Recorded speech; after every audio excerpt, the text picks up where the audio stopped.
অশুভ শক্তির বিনাশের জন্য কালে কালে বহু মানুষ আত্মা শক্তির আরাধনা করেছেন। রামায়ণ থেকে জানা যায়, রামচন্দ্র শরৎকালে অশুভ শক্তির বিনাশের উদ্দেশ্যেই দুর্গার আরাধনা করেছিলেন। এটি ছিল অকাল বোধন। আবার পুরাণ অনুযায়ী চন্দ্রবংশীয় রাজা সুরত বসন্তকালে দেবীর আরাধনা করেন, যা বাসন্তী পুজো নামে প্রসিদ্ধ। চৈত্র মাসে হয় বাসন্তী পুজো, এটিও দুর্গারই আরাধনা। আশ্বিন এবং চৈত্র মাসের শুক্লপক্ষে দুর্গাপুজো করা হয়। আশ্বিন মাসের দুর্গাপুজো শারদীয় দুর্গোৎসব এবং চৈত্র মাসের দুর্গাপুজো বাসন্তী পুজো নামে পরিচিত। সেই বাসন্তী পুজোয় চলছে রাজ্য জুড়ে গণতন্ত্রের প্রধান উৎসবের মাঝে। ১৫০ বছরের পুরনো বাসন্তী পুজোয় মেতে উঠেছে জলপাইগুড়ির ১০ দরগাবাসীরা। ১০ দরগার দেবনাথ পরিবারের এই পুজোয় মেতে ওঠেন সমস্ত গ্রামবাসী। দেবনাথ পরিবার থেকে জানায়, সোমবার থেকে পূজা শুরু হলেও ৪ দিন ধরে চলে পূজা। জলপাইগুড়ি জেলা পরিষদের সহকারী সভাধিপতি দুলাল দেবনাথের পারিবারিক এই পুজোতে পুজো দেন প্রত্যেকটি এলাকাবাসী। মেতে ওঠেন পরিবারের পুজোর সাথেই। আমাদের দেবনাথ পরিবারের একটা এপার বাংলা ওপার বাংলা মিলে প্রায় ১৫০ বছর উপরের পুজো। এটাতে পুরোহিত আমাদের স্বপন ভট্টাচার্য, মানে প্রখ্যাত পুরোহিত, তার সহযোগী থাকেন বিমান চক্রবর্তী, এবং আমাদের বাড়ির যিনি পূজা তিনি আমাদের অভিভাবক হিসাবে থাকেন মহেন্দ্র রায়। আমরা এটা যেমন আমাদের পূর্বপুরুষ যারা প্রয়াত হয়েছেন তাদেরকেও এই পূজার সঙ্গে আমরা তাদেরকেও পূজা দিই, এবং আমাদের মানে এখানে মুসলিম পরিবারের একটা দরগা স্থান আছে, মানে সেখানেও পূজা দেওয়া হয়। এটা ওই ৪ দিন ধরে পূজা চলে। যদিও আমরা একটা দেবনাথ বাড়ির পুজো, কিন্তু পুজোটা একটা সার্বজনীন, মানে এই এলাকার সমস্ত মানুষ এই পূজা অংশগ্রহণ করে। এই পূজার বৈশিষ্ট্য হলো সর্বধর্মের মানুষের একটা সমন্বয় এই পুজোর মধ্যে হয়, এবং আমরা নবমীর দিন আমাদের সামর্থ্য অনুযায়ী সবাই এই পূজায় অংশগ্রহণ করে। আমার ভাগ্নির থেকে শুরু করে যারা সুস্মিতা জামাই থেকে শুরু করে সবাই। এখন কোভিড সিচুয়েশন হওয়ার জন্য করোনা বিধি মেনে আমাদের এই পুজো করতে হচ্ছে। গতবার কোভিড সিচুয়েশনের জন্য হয়নি, তার আগে এবার মার প্রয়াত হয়েছে তার জন্য হয়নি। এবার আমরা এই পুজো করছি সবাই মিলে। মৌসুমী দেওয়ানজির report, Bengal TV.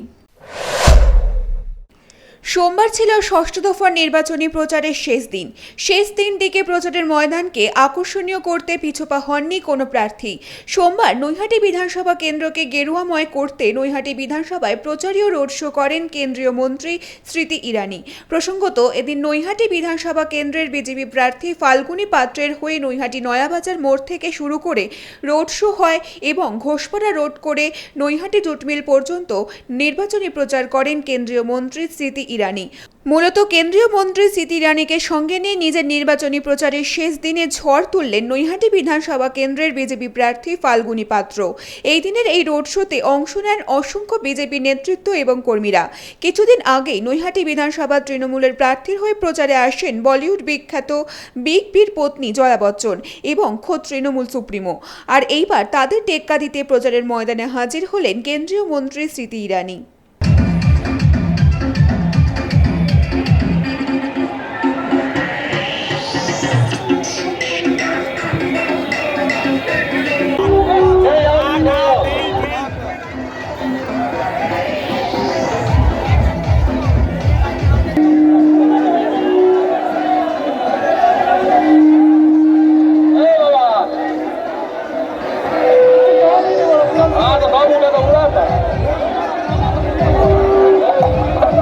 জিবাপি report, Bengal TV.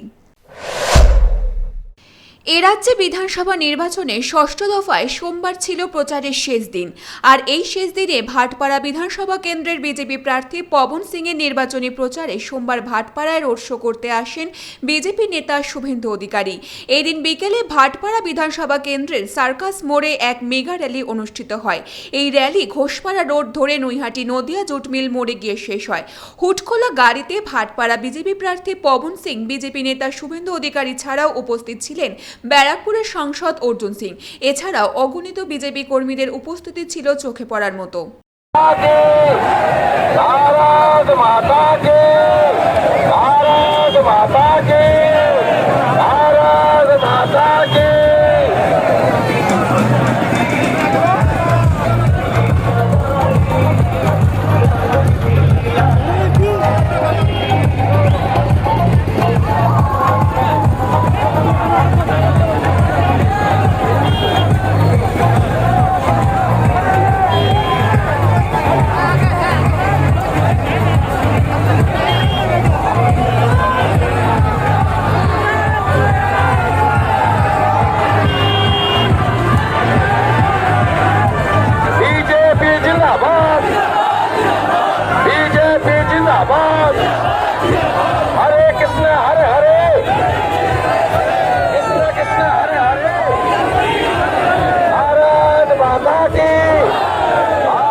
শেষবেলার প্রচারে নিজেদের জমি আরও শক্ত করতেই বিজেপির এই র্যালি তা বলাই যায়। জিবাপির সাথে দেবজ্যোতি সাহেবের রিপোর্ট, বেঙ্গল টিভি। কিছুদিন আগেই ব্যারাকপুরে মনোনয়নপত্র জমা দিতে এসে তৃণমূলের হাতে আক্রান্ত হয়েছিলেন বীজপুর বিধানসভা কেন্দ্রের বিজেপি প্রার্থী শুভ্রাংশু রায়। সোমবার শেষ প্রচারের বেলায় সেই আক্রমণের মুখরোচক জবাব দিলেন তিনি। সোমবার দুপুরে নির্বাচনী প্রচারের শেষ দিনে বিজেপির হেভিওয়েট নেতা শুভেন্দু অধিকারীকে সঙ্গে নিয়ে নিজের নির্বাচনী প্রচার করলেন বীজপুর বিধানসভা কেন্দ্রের বিজেপি প্রার্থী শুভ্রাংশু রায়। এই দিনের রোড শো শুরু হয় হালিশহর চৌমাথা বাজার মোড় থেকে এবং হালিশহর বাগমোড়ে গিয়ে শেষ হয় এই দিনের এই রোড শো। প্রসঙ্গত, আগামী 22শে এপ্রিল রাজ্যের ষষ্ঠ দফা নির্বাচনের প্রচারের শেষ দিন ছিল সোমবার। সেই অনুযায়ী ওই দিন অন্যান্য বিধানসভা কেন্দ্রের পাশাপাশি বীজপুর বিধানসভা কেন্দ্রেরও নির্বাচন অনুষ্ঠিত হতে চলেছে। সেই অনুযায়ী সোমবার দুপুরে নির্বাচনী প্রচারের শেষ দিনে বিজেপির প্রথম সারির নেতা শুভেন্দু অধিকারীকে নিয়ে নিজের নির্বাচনী প্রচার করেন বীজপুর বিধানসভা কেন্দ্রের বিজেপি প্রার্থী শুভ্রাংশু রায়। এই রোড শোতে অংশ নেন অসংখ্য বিজেপি নেতৃত্ব এবং কর্মীরা। বলা বাহুল্য, গেরুয়াময় রোড শো এর মাধ্যমে তৃণমূলকে কটাক্ষমূলক জবাব দেন তিনি।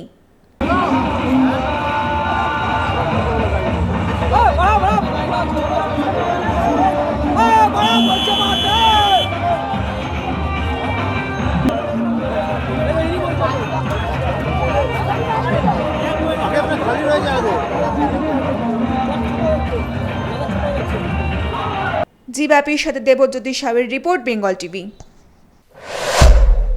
ভোট মিটে গেছে প্রায় 2 দিন, কিন্তু তার মধ্যেই আবারও উত্তপ্ত পঞ্চম দফার বিধানসভা ভোট কেন্দ্র কামারহাটি। কামারহাটি পৌরসভা এলাকায় বিজেপি কর্মীদের লক্ষ্য করে বোমাবাজির অভিযোগ। ঘটনায় আহত হন 3 বিজেপি কর্মী। অভিযোগ, কামারহাটি পৌরসভা 30 নম্বর ওয়ার্ডের নন্দননগর অঞ্চলে কয়েকজন বিজেপি কর্মী নিজেদের মধ্যে গল্প করছিলেন। সেই সময় বেশ কয়েকজন তৃণমূল দুষ্কৃতী আচমকাই হামলা চালায় বিজেপি কর্মীদের ওপর। এই ঘটনায় 3 জন বিজেপি কর্মী গুরুতর আহত হন। আহত বিজেপি কর্মীদের college of medicine and Sagar Dutta হাসপাতালে চিকিৎসা করিয়ে বেলঘরিয়া থানায় অভিযুক্তদের বিরুদ্ধে অভিযোগ জানান আহত বিজেপি কর্মী সহ বিজেপি নেতৃত্বরা। আমরা ওখানটায় আমরা কিছু বন্ধুবান্ধব আড্ডা মারছিলাম। আমাদের ওখানে আড্ডা মারার সময় শিব ভট্টাচার্য বলে একজন হঠাৎ করে এসে আমাদের উপরে চোটপাট করে, কিন্তু তারপরে সে চলে যায়। চলে গিয়ে মৈত্র সংসদের কিছু ছেলেপেলেকে ডেকে নিয়ে এসে আমাদের উপরে চোটপাট করে, আমার মাথায় লোহার রড দিয়ে আঘাত করে। ও বেশ কিছু ছেলে এসে আমাদের আরও বন্ধুবান্ধবকে বেধড়কভাবে মারধর করে। ঠিক আছে, আমাকে লোহার রড দিয়ে মেরেছে, আর কিছু কিছু বন্ধুবান্ধবকে টালি, আদলা ইট, বাঁশ, যেমন খুশি সেভাবে মেরেছে। ওরা সবাই টিএমসির সাথে যুক্ত আছে, প্রতিটা ছেলে টিএমসির কর্মী। আমরা ভারতীয় জনতা পার্টির সদস্য বলে ওরা আমাদের উপরে ক্ষিপ্ত হয়ে এইভাবে আমাদের উপরে অত্যাচার করে লাঠি, টালি, ইট, পাটকেল যা পেরেছে, যে যেমনভাবে পেরেছে আমাদের উপরে আঘাত করেছে। জিবাপির রিপোর্ট, বেঙ্গল টিভি। 7 দিন পরেই ভোট গ্রহণ সুতিতেই, তার আগেই নিমতিতা স্টেশন থেকে 150 মিটার দূরে জার ভর্তি বোমা উদ্ধারের রীতিমতো চাঞ্চল্য ছড়িয়েছে এলাকায়। সূত্রের খবর, সুতি থানার ডিহি গ্রাম স্বাস্থ্যকেন্দ্রের পরিত্যক্ত ঘরের বাথরুমের ভিতর থেকে জার ভর্তি তাজা বোমা উদ্ধার করা হয়। কে বা কারা এই বোমা রেখেছে তা নিয়ে এখনও জল্পনার শেষ নেই। স্থানীয় বাসিন্দাদের অভিযোগ, সুতি একেতেই জনবহুল এলাকা রয়েছে। স্বাস্থ্যকেন্দ্র তার প্রতিদিন আসে কয়েকশো মানুষ। তার পাশ থেকে বোমা উদ্ধারে আতঙ্কর সৃষ্টি হয়েছে। ইতিমধ্যেই এই ঘটনায় সিল করা হয়েছে স্বাস্থ্যকেন্দ্রটি। মৌসুমী দেওয়ানজির রিপোর্ট, বেঙ্গল টিভি। সোনারপুর ব্লকের খেয়াদহ 2 নম্বর অঞ্চলের রানাপাড়ায় বিজেপি কর্মীর বাড়িতে হামলা, ভেঙে দেওয়া হয় জলের পাম্প যাতে জল ব্যবহার করতে না পারে। তার জন্যই এই অত্যাচার বলে অভিযোগ আক্রান্তদের। মারধরের হাত থেকে বাদ যায়নি অসুস্থ ব্যক্তিও। মহিলাদেরকেও মারধর করার পাশাপাশি তাদের পরনের পোশাকও ছিঁড়ে দেওয়া হয়েছে বলে অভিযোগ। আমাদের এখান থেকে ঠেলে ধাক্কাতে মারতে মারতে একদম আমাদের পাম্পের সুইচের ওখানে নিয়ে গেছি। নিয়ে যাওয়ার পরে ওর বাবাকে মেরেছে। ওর বাবার আবার এই 1 মাস আগে একটা কানে অপারেশন হয়েছে। তারপরে আমি বলছি যে ওকে যত বলছি যে ওকে মেরো না, সে এরপর অত্যাচার, মারধর, আমাদের পর অত্যাচার।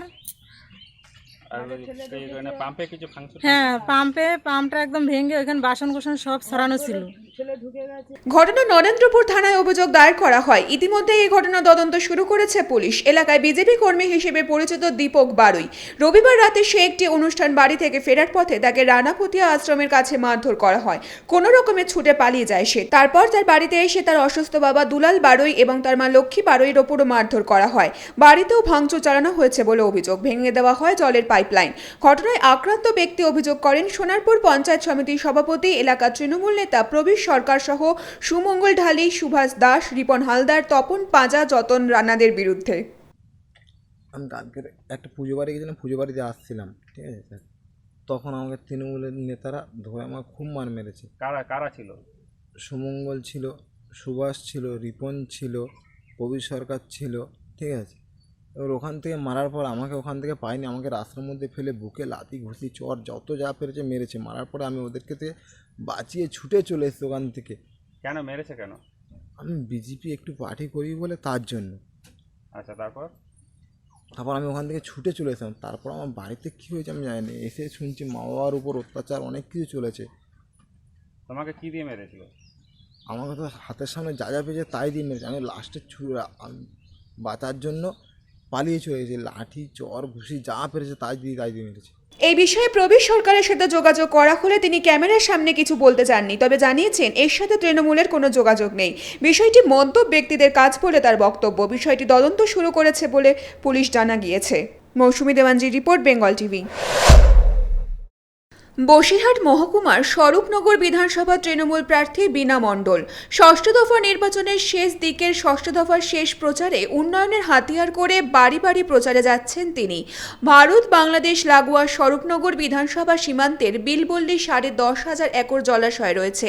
সেই জমি সংস্কার করে সেখানে 22 কোটি টাকা দিয়ে পশ্চিমবাংলার সবথেকে বড় মৎস্য হাব প্রকল্প হচ্ছে। তার কাজ নির্বাচনের আগে থেকেই শুরু হয়ে গেছে। এছাড়াও সোনাই নদী সংস্কারের জন্য 4.5 কোটি টাকা বরাদ্দ হয়েছে। তার কাজ চলছে। প্রসঙ্গত, বর্ষার সময় জলে ভাসতে হতো স্বরূপনগরের একটা অংশকে, তাই এবার সেই উন্নয়নকে হাতিয়ার করেই তিনি মানুষের কাছে পৌঁছেছেন। একদিকে মহিলাদের জন্য মাসিক ভাতা, অন্যদিকে রাজ্যে 49% ভোট।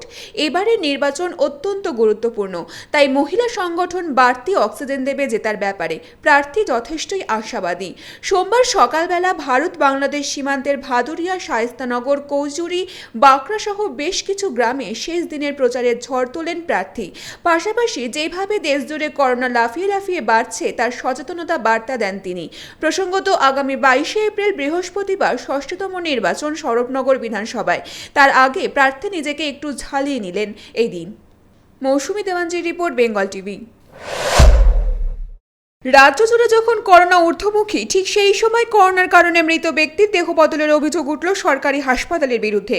ঘটনাটি দাসনগরের বাল্টিকুড়ি ইএসআই কোভিড হাসপাতালের ঘটনা। পুলিশ সূত্রে খবর, হাওড়ার আমতার বাসিন্দা বছর 70-এর আশরাফ আলী মিদ্দে গত 15 এপ্রিল হৃদরোগের সমস্যা নিয়ে ভর্তি হন আমতা গ্রামীণ হাসপাতালে। শরীরে জ্বর থাকার কারণে ওই হাসপাতালে তার কোভিড টেস্ট করানো হয়। পরে রিপোর্ট আসলে জানা যায় তার কোভিড পজিটিভ। এরপর হাসপাতাল কর্তৃপক্ষ চিকিৎসার জন্য তাকে রেফার করে বাল্টিকুড়ি ইএসআই কোভিড হাসপাতালে। ওই দিন সেখানেই তাকে ভর্তি করা হয়। চিকিৎসাধীন থাকা অবস্থায় গত 17 এপ্রিল শনিবার দুপুর 2:30 নাগাদ তার মৃত্যু হয়। হাসপাতাল কর্তৃপক্ষ বিকেল 4:30 নাগাদ মৃতের বাড়িতে খবর দেয় দেহ সৎকারের জন্য, কিন্তু ওই দিন বাড়ির লোক ডোমজুর ভিডিও অফিস থেকে কাগজপত্র আনতে দেরি করায় হাসপাতাল কর্তৃপক্ষ তাদের হাতে দেহ তুলে দিতে পারেননি। রবিবার সকালে মৃত ব্যক্তির আত্মীয়রা যখন হাসপাতালে পৌঁছন তখন তাদের একটি মৃতদেহ দেখানো হয়। তখন মৃতর ছেলে জানায় ওই দেহ তার বাবার নয় এবং তিনি দেহ নিতে অস্বীকার করেন। হাসপাতাল সূত্রে খবর, শনিবার বিকেলে হাসপাতাল মর্গে মোট 5টি দেহ ছিল, যার মধ্যে 4টি দেহ শনাক্তকরণের পর কোভিড নিয়ম মেনেই সৎকার করা হয়। একটি দেহ মর্গে পড়েছিল, কিন্তু কোনো একজনের ভুলে ওই দেহটি বদলের ঘটনা ঘটে। রবিবার রাত পর্যন্ত হাসপাতালে অপেক্ষা করার পরেও কোনো আশ্বাস না পেয়ে হাসপাতাল কর্তৃপক্ষের বিরুদ্ধে বাঁকড়া পুলিশ ফাঁড়িতে অভিযোগ দায়ের করে মৃতের পরিবার। তাদের অভিযোগ, হাসপাতাল কর্মীদের গাফিলতির কারণেই এই ঘটনা ঘটেছে। ইতিমধ্যেই পুলিশ ঘটনার তদন্ত শুরু করেছে। পাশাপাশি পুলিশ জানিয়েছেন যে মৃতদেহটি এখনো মর্গে পড়ে আছে। সেই দেহকে শনাক্ত করার জন্য 4টি পরিবারকেই খবর দেওয়া হয়েছে। হাসপাতাল কর্তৃপক্ষ গোটা ঘটনার তদন্ত শুরু করেছেন। মৌসুমী দেওয়ানজির রিপোর্ট, বেঙ্গল টিভি। করোনায় আবারও দাবদাহ বাংলা, কিন্তু বন্ধ হয়নি রাজনৈতিক প্রচারের বাহার। ইতিমধ্যে দিল্লির মুখ্যমন্ত্রী অরবিন্দ কেজরিওয়াল লকডাউনের সিদ্ধান্ত নিয়েছেন, কিন্তু আমাদের পশ্চিমবঙ্গে ভোট উৎসবে করোনার প্রভাবকে পাত্তা দিতে নারাজ এইখানের প্রশাসন। আর তার মধ্যেই চলছে করোনার টিকাকরণ, আর সেই টিকাকরণেও ঘটল বিভ্রাট। কামারহাটির সাগর দত্ত হাসপাতালে করোনা ভ্যাকসিন ডিপার্টমেন্টের লাইনে দাঁড়িয়েছিলেন এক বৃদ্ধ ও বৃদ্ধা। ভ্যাকসিন নেওয়ার জন্য বৃদ্ধ বৃদ্ধারা ঘন্টার পর ঘন্টা দাঁড়িয়ে থাকার থাকার পরেও তারা ভ্যাকসিন পাননি। অনেক সময় ধরে লাইনে দাঁড়িয়ে থাকার জন্য অনেকে অজ্ঞান হয়ে পড়েন, কারোর শরীর খারাপ হয়ে যায়। এরপরেই সেখানে উপস্থিত থাকা অন্যান্য পেশেন্ট ও তাদের পরিবার হসপিটালের সামনে বিক্ষোভ দেখাতে শুরু করেন। ওই লাইনে দাঁড়িয়ে থাকা অন্যান্য মানুষেরাও এই বিক্ষোভে সামিল হন। লাইনে দাঁড়িয়েছিলাম, সেই নেওয়া নিলাম 2:45। এতক্ষণ তার আগে ইন্টার লোক স্টাফদের লোকদের আগে আগে ঢুকিয়ে দিচ্ছে, আমরা সেই থেকে দাঁড়িয়ে আছি। ছিলাম 10 জনের, পরে হয়ে গেলাম 100 লোকের পরে। তারপর এই তো এখন ঢুকলাম, এই এখন নিয়ে এখন বেরোচ্ছি। সকাল থেকে কিছু খাওয়া হয়নি, ভীষণ হয়রানি হচ্ছে, হাত পা কাঁপছে এখন। সকাল থেকে আমরা কিছু খাইনি, একটু বিস্কুটের প্যাকেট নিয়ে এসেছিলাম, ওই খেয়েছিলাম। এই বিষয়ে হাসপাতালের সুপারকে প্রশ্ন করলে তিনি সংবাদ মাধ্যমের সামনে কোনো মুখ খুলতে চাননি। কিন্তু প্রশ্ন হচ্ছে, যদি ভোট চাইতে মানুষের দৌড়ে আসতে পারেন রাজনৈতিক নেতারা, তাহলে কেন করোনার ভ্যাকসিন মানুষের দৌড়ে যেতে পারবে না? আদৌ কি মানুষের এই হয়রানি কোনোদিনও কাটবে? প্রশ্ন থেকেই যাচ্ছে। জি বাপির সাথে কৃষ্ণা পাইলদের রিপোর্ট, বেঙ্গল টিভি। রাজ্য জুড়ে চলছে ভোট পরবর্তী হিংসা। জেলার বিভিন্ন জায়গায় একইভাবে কায়েম রয়েছে হিংসার দৌরাত্ম্য। রবিবার রাতে সল্টলেকের লাবণী বাসস্ট্যান্ডের কাছে গুলি চালানোর কাণ্ডে আতঙ্কিত এলাকাবাসীরা।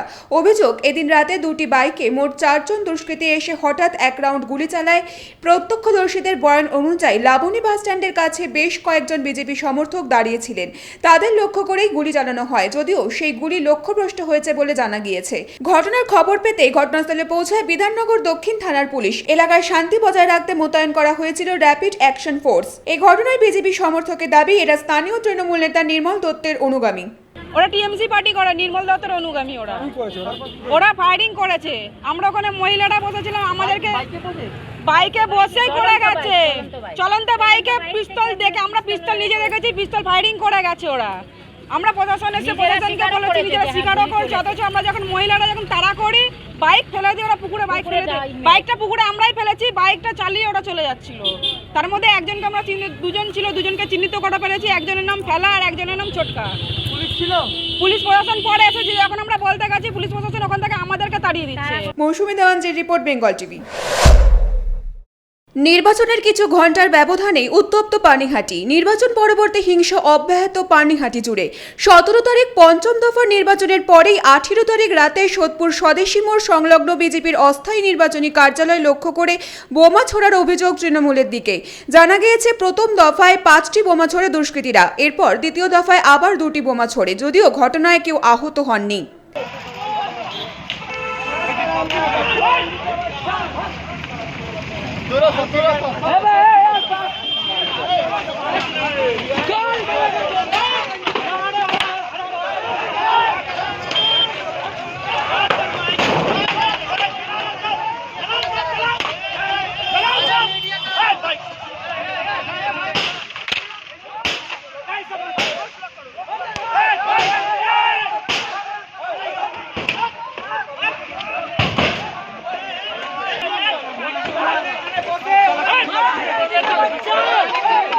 अरे लाइट दे कोई गाड़ी नहीं करेगा, कोई गाड़ी नहीं करेगा, गाड़ी कोई नहीं करेगा, मार तोड़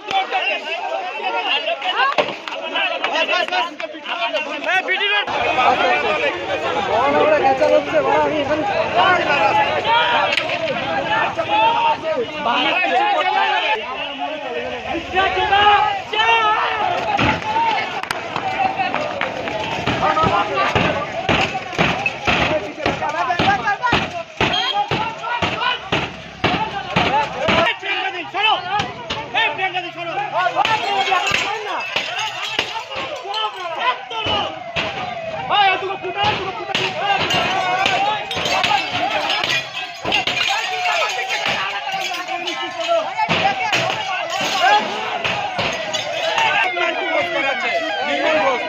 যদিও এই ঘটনায় বিজেপির যুব নেতা জয় সাহার অভিযোগ, নির্বাচনে হার নিশ্চিত জেনে নির্মল ঘোষের নেতৃত্বে এই বোমাবাজি চালিয়েছে জনা কয়েক দুষ্কৃতী। আর বোমের আশঙ্কা যদি আমাকে জিজ্ঞেস করেন যে কার নির্দেশে এটা হয়েছে, আমাদের পানিহাটিতে নির্মল ঘোষের ছেলে ছাড়া আর কোনো গুন্ডা আছে বলে আমার জানা নেই। আর কটা 2-4টে রয়েছে যা ওর আগে পেছনে ঘোরে, গোবিন্দ, বুবাই মল্লিক, পরিতোষ, এরাই করিয়েছে, আর কারা করবে। আর এখানে আমাদের রামনবমীর জন্য টেন্ট করা রয়েছে, দেখতে পাচ্ছেন যে রামের ফটো লাগানো আছে এখানে ওখানে, ওরা এইখানেও বোম মেরেছে। ঘটনার খবর পেয়ে ঘটনাস্থলে ছুটে আসছেন পানিহাটির বিজেপি প্রার্থী সন্ময় বন্দ্যোপাধ্যায়। তিনি অভিযোগ করেন পানিহাটিতে দুষ্কৃতী রাজ কায়েম রাখার জন্যই গুন্ডা বাহিনীকে কাজে লাগাচ্ছেন তৃণমূল প্রার্থীরা। পুলিশের উপস্থিতিতেই দুষ্কৃতীরা তাণ্ডব চালায় বলে অভিযোগ করেন সন্ময় বন্দ্যোপাধ্যায়। তবে পুলিশের ওপর আস্থা রেখেই তিনি জানান 1 ঘন্টার মধ্যে দুষ্কৃতীদের গ্রেফতার না করা হলে তারা বৃহত্তর আন্দোলনের পথে হাঁটবেন। কি আছে পানিহাটিটাকে কিভাবে চালাচ্ছেন নির্মল ঘোষ বুঝতে পেরেছেন, হারতে চলেছেন, পরাজয় অনিবার্য, রাইটিং ইজ অন দ্য ওয়াল। তো তার রেজাল্ট এটা। গতকাল এই ঘটনা ঘটেছে, আজকে পুলিশের সামনে বিজেপির যারা কার্যকর্তা রয়েছেন তাদের বাড়ির সামনে প্রথমে 5টা বোম মারা হয়েছিল, তার মধ্যে 4টে ফেটেছে, একটা ফাটেনি, পুলিশ সেটা উদ্ধার করে নিয়ে গেছে। পুলিশের সামনে এখন এই রাত্রি 11:30টার সময় আবার 2 না 4টে বোম একসঙ্গে পরপর মারলো, পুলিশ দাঁড়িয়ে প্রত্যক্ষদর্শী, মিডিয়া, পুলিশ আপনারা দেখলেন, আপনাদের চোখের সামনে বোম মারলো। যদিও এই ঘটনা সম্পর্কে এখনো অবধি তৃণমূলের কোনো প্রতিক্রিয়া পাওয়া যায়নি। জিবাপি রিপোর্ট, বেঙ্গল টিভি।